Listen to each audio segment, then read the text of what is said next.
we don't spend enough time, I think, sort of radically imagining where we're all actually trying to head to. If you could each, in your own words, describe what you are working towards or imagining when we talk about a sort of thriving food system, what and who does that include in your mind and your perspective?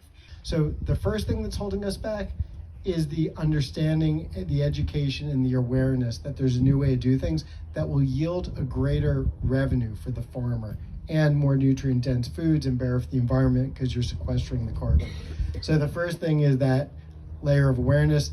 The second is we have a lot of very, very willing and very capable farmers to make those transitions. Like that one example that I spoke to, oftentimes it requires capital. I just met a farmer up north on a dairy farm who took out the first money they ever borrowed, $200,000, to start regenerative and organic practices, and now it's paying him back in spades, and he's really glad he did. When you have large-scale farmers that are in the monocrop system who say, you know what, this is going to yield a greater outcome, it's better for the community, it's better for our health, it's better for the environment, and I'm going to make more money doing it, that's when real change starts to happen.